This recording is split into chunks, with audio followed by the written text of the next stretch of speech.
Hello दोस्तों, आप सभी कैसे हो? आई होप आप सभी ठीक होंगे। हनुमान जी आप सभी पर अपनी कृपा दृष्टि बनाए रखे और आप सभी हमेशा खुश और मस्त रहे। आप सभी ने श्री हनुमान जी के बारे में बहुत कुछ सुना होगा, लेकिन मैं आज आपको बताऊंगी अनसुने 10 रहस्य प्रभु के बारे में। तो शुरू करते हैं अब। होई है वही जो राम रची राखा, को करी तर्क बढ़ा वही शाखा। हनुमान जी इस कलयुग के अंत तक अपने शरीर में ही रहेंगे। वे आज भी धरती पर विचरण करते हैं। वे कहाँ रहते हैं, कब कब व कहाँ कहाँ प्रकट होते हैं और उनके दर्शन कैसे और किस तरह किए जा सकते हैं, हम यह आपको बताएंगे अगले पन्नों पर। और हाँ, अंतिम 2 पन्नों पर जानेंगे आप एक ऐसा रहस्य जिसे जानकर आप सचमुच ही चौंक जाएंगे। चारों जुग परताप तुम्हारा, है प्रसिद्ध जगत उजियारा। संकट कटे मिटे सब पीरा, जो सुमिरे हनुमत बलबीरा। अंतकाल रघुवरपुर जाई, जहाँ जन्म हरि भक्त कहाई। और देवता चित ना धरई, हनुमत से ही सर्व सुख करई। चारों युग में हनुमान जी के ही प्रताप से जगत में उजियारा है। हनुमान को छोड़कर और किसी देवी देवता में चित धरने की कोई आवश्यकता नहीं है। द्वंद्व में रहने वाले का हनुमान जी सहयोग नहीं करते हैं। हनुमान जी हमारे बीच इस धरती पर सशरीर मौजूद हैं। किसी भी व्यक्ति को जीवन में श्री राम की कृपा के बिना कोई भी सुख सुविधा प्राप्त नहीं हो सकती है। श्री राम की कृपा प्राप्ति के लिए हमें हनुमान जी को प्रसन्न करना चाहिए। उनकी आज्ञा के बिना कोई भी श्री राम तक पहुंच नहीं सकता। हनुमान जी की शरण में जाने से सभी सुख सुविधाएं प्राप्त होती हैं। इसके साथ ही जब हनुमान जी हमारे रक्षक हैं तो हमें किसी भी अन्य देवी देवता, बाबा, साधु, ज्योतिष आदि की बातों में भटकने की जरूरत नहीं। युवाओं के आइडल बजरंग बली। हनुमान इस कलयुग में सबसे ज्यादा जागृत और साक्षात हैं। कलयुग में हनुमान जी की भक्ति ही लोगों को दुख और संकट से बचाने में सक्षम है। बहुत से लोग किसी बाबा, देवी देवता, ज्योतिष और तांत्रिकों के चक्कर में भटकते रहते हैं और अंततः वे अपना जीवन नष्ट ही कर लेते हैं, क्योंकि वे हनुमान की भक्ति शक्ति को नहीं पहचानते। ऐसे भटके हुए लोगों का राम ही भला करे। क्यों प्रमुख देव हैं हनुमान? हनुमान जी 4 कारणों से सभी देवताओं में श्रेष्ठ हैं। पहला ये कि वे रियल सुपरमैन हैं। दूसरा ये कि वे पावरफुल होने के बावजूद ईश्वर के प्रति समर्पित हैं। तीसरा ये कि वे अपने भक्तों की सहायता तुरंत ही करते हैं और चौथा ये कि वे आज भी सशरीर हैं। इस ब्रह्मांड में ईश्वर के बाद यदि कोई एक शक्ति है तो वह है हनुमान जी। महावीर विक्रम बजरंग बली के समक्ष किसी भी प्रकार की मायावी शक्ति ठहर नहीं सकती। अगले पन्ने पर पहला सबसे बड़ा रहस्य। क्या हनुमान जी बंदर थे? हनुमान का जन्म कपि नामक वानर जाति में हुआ था। नए शोधानुसार प्रभु श्री राम का जन्म 10 जनवरी 5114 ईसा पूर्व अयोध्या में हुआ था। श्री राम के जन्म के पूर्व हनुमान जी का जन्म हुआ था, अर्थात आज से लगभग 7129 वर्ष पूर्व हनुमान जी का जन्म हुआ था। शोधकर्ता कहते हैं कि आज से 9 लाख वर्ष पूर्व एक ऐसी विलक्षण वानर जाति भारतवर्ष में विद्यमान थी, जो आज से 15 से 12 हजार वर्ष पूर्व लुप्त होने लगी थी और अंततः लुप्त हो गई। इस जाति का नाम कपि था।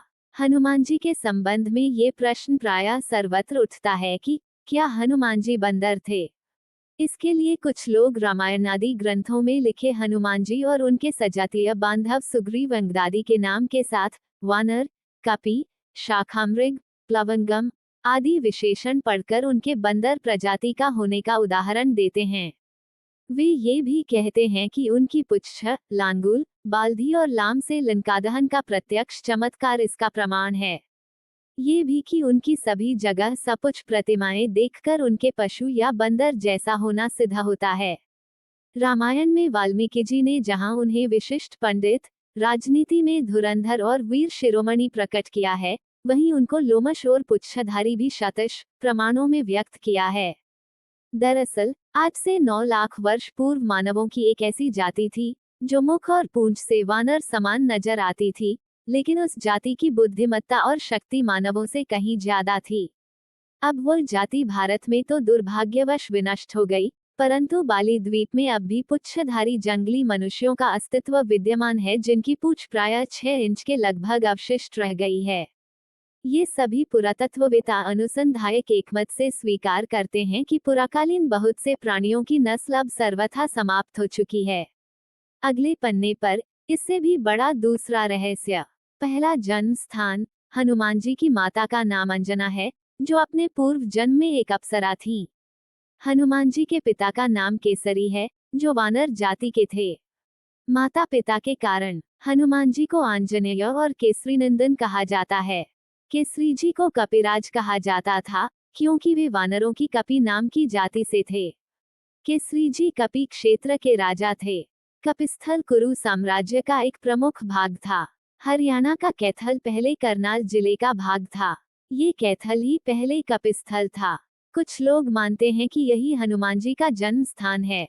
हनुमान जी का जन्म स्थान कहाँ है, जानिए। दूसरा जन्म स्थान। गुजरात के डांग जिले के आदिवासियों की मान्यता अनुसार डांग जिले के अंजना पर्वत में स्थित अंजनी गुफा में ही हनुमान जी का जन्म हुआ था। तीसरा स्थान। कुछ लोग मानते हैं कि हनुमान जी का जन्म झारखंड राज्य के उग्रवाद प्रभावित क्षेत्र गुमला जिला मुख्यालय से 20 किलोमीटर दूर आंजन गांव की एक गुफा में हुआ था। अंत में आखिर कहां जन्म लिया? पंपासरोवा अथवा पंपासर, होसपेट तालुका, मैसूर का एक पौराणिक स्थान है। हम्पी के निकट बसे हुए ग्राम अनेगुंदी को रामायणकालीन किष्किंधा माना जाता है। तुंगभद्रा नदी को पार करने पर अनेगुंदी जाते समय मुख्य मार्ग से कुछ हटकर बाईं ओर पश्चिम दिशा में पंपासरोवर स्थित है। यहाँ स्थित एक पर्वत में एक गुफा भी है, जिसे रामभक्तनी शबरी के नाम पर शबरी गुफा कहते हैं। इसी के निकट शबरी के गुरु मतंग ऋषि के नाम पर प्रसिद्ध मतंगवन था। हम्पी में ऋषिमुख के राम मंदिर के पास स्थित पहाड़ी आज भी मतंग पर्वत के नाम से जानी जाती है। कहते हैं कि मतंग ऋषि के आश्रम में ही हनुमान जी का जन्म हुआ था। मतंग नाम की आदिवासी जाति से हनुमान जी का गहरा संबंध रहा है, जिसका खुलासा होगा अगले पन्नों पर। इससे भी बड़ा तीसरा रहस्य।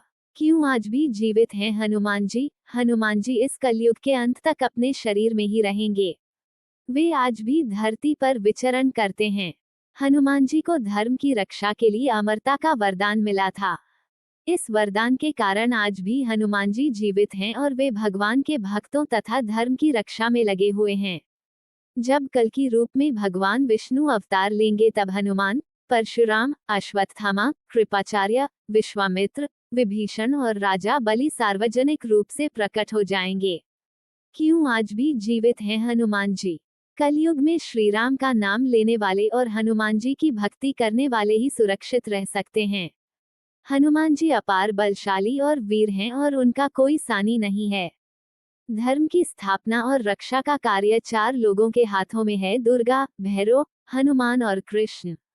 अगले पन्ने पर इससे भी बड़ा चौथा रहस्य। चारों युग प्रताप तुम्हारा। लंका विजय कर अयोध्या लौटने पर जब श्री राम उन्हें युद्ध में सहायता देने वाले विभीषण, सुग्रीव, अंगद आदि को कृतज्ञता स्वरूप उपहार देते हैं, तो हनुमान जी श्री राम से याचना करते हैं, यावद रामकथा वीर चरिष्यति महितले तावत शरीरे वत्स्युन्तु प्रणामम न संशय।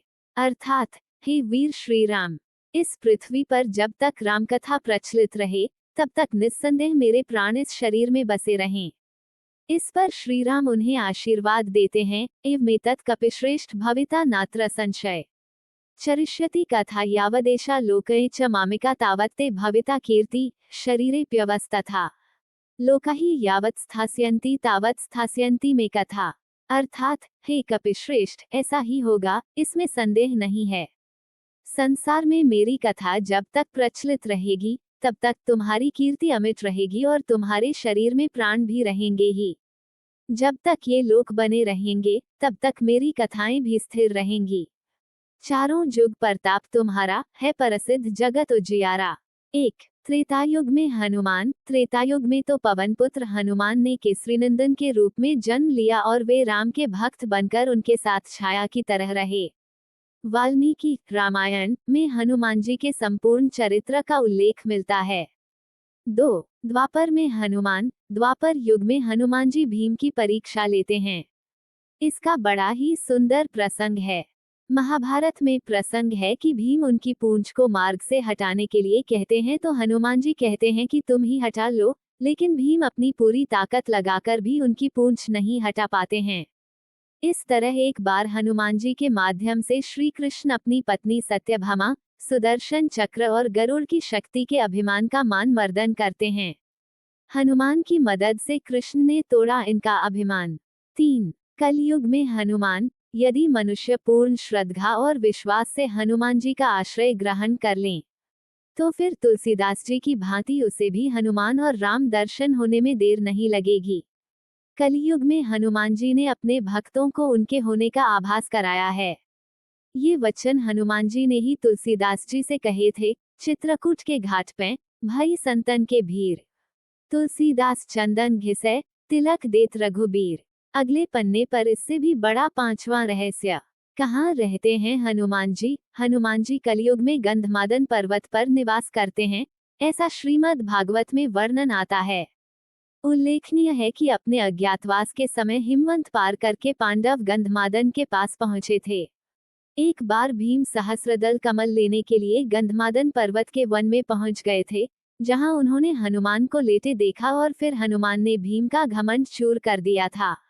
यत्र यत्र रघुनाथ कीर्तन तत्र कृत मस्तकांजलि, वाष्पवारी परिपूर्ण लोचन मारुति नमत राक्षसांतक। अर्थात कलयुग में जहां जहां भगवान श्री राम की कथा कीर्तन इत्यादि होते हैं, वहां हनुमान जी गुप्त रूप से विराजमान रहते हैं।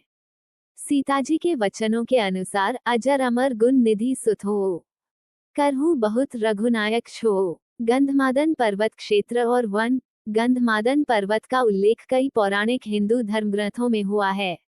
महाभारत की पुरा कथाओं में भी गंधमादन पर्वत का वर्णन प्रमुखता से आता है। हिंदू मान्यताओं के अनुसार माना जाता है कि यहाँ के विशालकाय पर्वतमाला और वन क्षेत्र में देवता रमण करते हैं। पर्वतों में श्रेष्ठ इस पर्वत पर कश्यप ऋषि ने भी तपस्या की थी। गंधमादन पर्वत के शिखर पर किसी भी वाहन से नहीं पहुंचा जा सकता। गंधमादन में ऋषि, सिद्ध, चारण, विद्याधर, देवता, गंधर्व, अप्सराएं और किन्नर निवास करते हैं। वे सब यहाँ निर्भीक विचरण करते हैं। वर्तमान में कहाँ है गंधमादन पर्वत? इसी नाम से एक और पर्वत रामेश्वरम के पास भी स्थित है, जहाँ से हनुमान जी ने समुद्र पार करने के लिए छलांग लगाई थी, लेकिन हम उस पर्वत की नहीं बात कर रहे हैं। हम बात कर रहे हैं हिमालय के कैलाश पर्वत के उत्तर में दक्षिण में केदार पर्वत है स्थित गंधमादन पर्वत की। ये पर्वत कुबेर के राज्य क्षेत्र में था। सुमेरु पर्वत की चारों दिशाओं में स्थित गजदंत पर्वतों में से एक को उस काल में गंधमादन पर्वत कहा जाता था। आज ये क्षेत्र तिब्बत के इलाके में है। पुराणों के अनुसार जम्बूद्वीप के इलावृत खंड और भद्राश्व खंड के बीच में गंधमादन पर्वत कहा गया है, जो अपने सुगंधित वनों के लिए प्रसिद्ध था। कैसे पहुंचे गंधमादन? पुराणों के अनुसार जम्बूद्वीप के इलावृत खंड और भद्राश्व खंड के बीच में गंधमादन पर्वत कहा गया है, जो अपने सुगंधित वनों के लिए प्रसिद्ध था। इस क्षेत्र में 2 रास्तों से जाया जा सकता है। पहला नेपाल के रास्ते मानसरोवर से आगे और दूसरा भूटान की पहाड़ियों से आगे और तीसरा अरुणाचल के रास्ते चीन होते हुए। संभवतः महाभारत काल में अर्जुन ने असम के एक तीर्थ में जब हनुमान जी से भेंट की थी, तो हनुमान जी भूटान या अरुणाचल के रास्ते ही असम तीर्थ में आए होंगे। गौरतलब है कि एक गंधमादन पर्वत उड़ीसा में भी बताया जाता है, लेकिन हम उस पर्वत की बात नहीं कर रहे हैं। अगले पन्ने पर इससे भी बड़ा छठा रहस्य। मकरध्वज था हनुमान जी का पुत्र। अहिरावण के सेवक मकरध्वज थे। मकरध्वज को अहिरावण ने पातालपुरी का रक्षक नियुक्त कर दिया था। पवन पुत्र हनुमान जी बाल ब्रह्मचारी थे, तब कैसे कोई उनका पुत्र हो सकता है? वाल्मीकि रामायण के अनुसार उनके पुत्र की कथा हनुमान जी के लंकादहन से जुड़ी है। कथा जानने के लिए आगे क्लिक करें। कौन था हनुमान जी का पुत्र? जानिए। हनुमान जी की ही तरह मकरध्वज भी वीर, प्रतापी, पराक्रमी और महाबली थे। हनुमान जी ने अहिरावण का वध कर प्रभु श्रीराम और लक्ष्मण को मुक्त कराया और मकरध्वज को पाताल लोक का अधिपति नियुक्त करते हुए उसे धर्म के मार्ग पर चलने की प्रेरणा दी थी। अगले पन्ने पर इससे भी बड़ा 7वां रहस्य। क्यों सिंदूर चढ़ता है हनुमान जी को? हनुमान जी को सिंदूर बहुत ही प्रिय है। इसके पीछे ये कारण बताया जाता है कि एक दिन भगवान हनुमान जी माता सीता के कक्ष में पहुंचे। उन्होंने देखा माता लाल रंग की कोई चीज मांग में सजा रही है। हनुमान जी ने जब माता से पूछा, तब माता ने कहा कि इसे लगाने से प्रभु राम की आयु बढ़ती है और प्रभु का स्नेह प्राप्त होता है। तब हनुमान जी ने सोचा, जब माता इतना सा सिंदूर लगाकर प्रभु का इतना स्नेह प्राप्त कर रही है, तो अगर मैं इनसे ज्यादा लगाऊं तो मुझे प्रभु का स्नेह प्यार और ज्यादा प्राप्त होगा और प्रभु की आयु भी लंबी होगी। ये सोचकर उन्होंने अपने सारे शरीर में सिंदूर का लेप लगा लिया। इसलिए कहा जाता है कि भगवान हनुमान जी को सिंदूर लगाना बहुत पसंद है। अगले पन्ने पर इससे भी बड़ा 8वां रहस्य। पहली हनुमान स्तुति। हनुमान जी की प्रार्थना में तुलसीदास जी ने हनुमान चालीसा, बजरंग बाण, हनुमान बाहुक आदि अनेक स्तोत्र लिखे, लेकिन हनुमान जी की पहली स्तुति किसने की थी? तुलसीदास जी के पहले भी कई संतों और साधुओं ने हनुमान जी की श्रद्धा में स्तुति लिखी है, लेकिन क्या आप जानते हैं सबसे पहले हनुमान जी की स्तुति किसने की थी? जब हनुमान जी लंका का दहन कर रहे थे, तब उन्होंने अशोक वाटिका को इसलिए नहीं जलाया क्योंकि वहां सीता जी को रखा गया था। दूसरी ओर उन्होंने विभीषण का भवन इसलिए नहीं जलाया क्योंकि विभीषण के भवन के द्वार पर तुलसी का पौधा लगा था। भगवान विष्णु का पावन चिन्ह शंख, चक्र और गदा भी बना हुआ था। सबसे सुखद तो ये कि उनके घर के ऊपर राम नाम अंकित था। ये देखकर हनुमान जी ने उनके भवन को नहीं जलाया। विभीषण के शरण याचना करने पर सुग्रीव ने श्री राम से उसे शत्रु का भाई व दुष्ट बताकर उनके प्रति आशंका प्रकट की और उसे पकड़कर दंड देने का सुझाव दिया। हनुमान जी ने उन्हें दुष्ट की बजाय शिष्ट बताकर शरणागति देने की वकालत की। इस पर श्री राम जी ने विभीषण को शरणागति न देने के सुग्रीव के प्रस्ताव को अनुचित बताया और हनुमान जी से कहा कि आपका विभीषण को शरण देना तो ठीक है, किंतु उसे शिष्ट समझना ठीक नहीं है। इस पर श्री हनुमान जी ने कहा कि तुम लोग विभीषण को ही देखकर अपना विचार प्रकट कर रहे हो, मेरी ओर से भी तो देखो, मैं क्यों और क्या चाहता हूँ। फिर कुछ देर हनुमान जी ने रुककर कहा, जो एक बार विनीत भाव से मेरी शरण की याचना करता है और कहता है मैं तेरा हूँ, उसे मैं अभयदान प्रदान कर देता हूँ। यह मेरा व्रत है, इसलिए विभीषण को अवश्य शरण दी जानी चाहिए। इंद्रादि देवताओं के बाद धरती पर सर्वप्रथम विभीषण ने ही हनुमान जी की शरण लेकर उनकी स्तुति की थी। विभीषण को भी हनुमान जी की तरह चिरंजीवी होने का वरदान मिला है। वे भी आज सशरीर जीवित हैं। विभीषण ने हनुमान जी की स्तुति में एक बहुत ही अद्भुत और अचूक स्तोत्र की रचना की है। विभीषण द्वारा रचित इस स्तोत्र को हनुमान वडवानल स्तोत्र कहते हैं। सब सुख लहे तुम्हारी सरना, तुम रक्षक काहू को डरना। हनुमान की शरण में भयमुक्त जीवन। हनुमान जी ने सबसे पहले सुग्रीव को बाली से बचाया और सुग्रीव को श्रीराम से मिलाया। फिर उन्होंने विभीषण को रावण से बचाया और उनको राम से मिलाया। हनुमान जी की कृपा से ही दोनों को ही भयमुक्त जीवन और राजपद मिला। इसी तरह हनुमान जी ने अपने जीवन में कई राक्षसों और साधु संतों को भयमुक्त और जीवन मुक्त किया है। अगले पन्ने पर इससे भी बड़ा 9वां रहस्य। हनुमान जी की पत्नी का नाम। क्या आपने कभी सुना है कि हनुमान जी का विवाह भी हुआ था? आज तक ये बात लोगों से छिपी रही, क्योंकि लोग हिंदू शास्त्र नहीं पढ़ते और जो पंडित या आचार्य शास्त्र पढ़ते हैं वे ऐसी बातों का जिक्र नहीं करते हैं। लेकिन आज हम आपको बता रहे हैं हनुमान जी का एक ऐसा सच जिसको जानकर आप रह जाएंगे हैरान। आंध्र प्रदेश के खम्मम जिले में एक मंदिर ऐसा विद्यमान है जो प्रमाण है हनुमान जी के विवाह का। इस मंदिर में हनुमान जी की प्रतिमा के साथ उनकी पत्नी की प्रतिमा भी विराजमान है। इस मंदिर के दर्शन करने के लिए दूर दूर से लोग आते हैं। माना जाता है कि हनुमान जी के उनकी पत्नी के साथ दर्शन करने के बाद पति पत्नी के बीच चल रहे सारे विवाद समाप्त हो जाते हैं। उनके दर्शन के बाद जो भी विवाद की शुरुआत करता है उसका बुरा होता है। हनुमान जी की पत्नी का नाम सुवर्चला था। वैसे तो हनुमान जी बाल ब्रह्मचारी हैं और आज भी वे ब्रह्मचर्य के व्रत में ही हैं। विवाह करने का मतलब यह नहीं कि वे ब्रह्मचारी नहीं रहे। कहा जाता है कि पराशर संहिता में हनुमान जी का किसी खास परिस्थिति में विवाह होने का जिक्र है।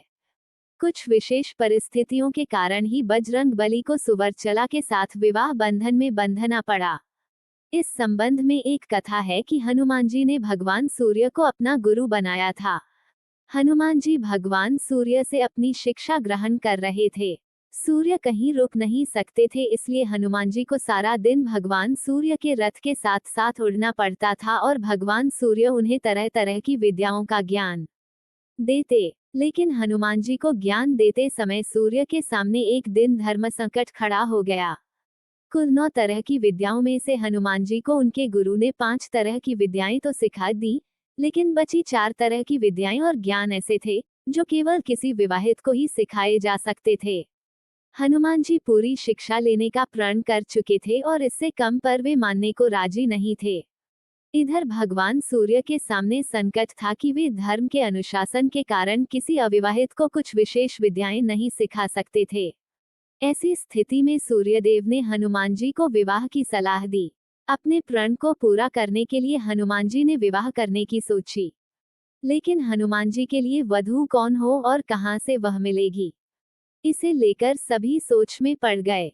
ऐसे में सूर्यदेव ने अपनी परम तपस्वी और तेजस्वी पुत्री सुवर्चला को हनुमान जी के साथ शादी के लिए तैयार कर लिया। इसके बाद हनुमान जी ने अपनी शिक्षा पूर्ण की और सुवर्चला सदा के लिए अपनी तपस्या में रत हो गई। इस तरह हनुमान जी भले ही शादी के बंधन में बंध गए हो, लेकिन शारीरिक रूप से वे आज भी एक ब्रह्मचारी ही हैं। अगले पन्ने पर सबसे बड़ा रहस्य, 10वां रहस्य।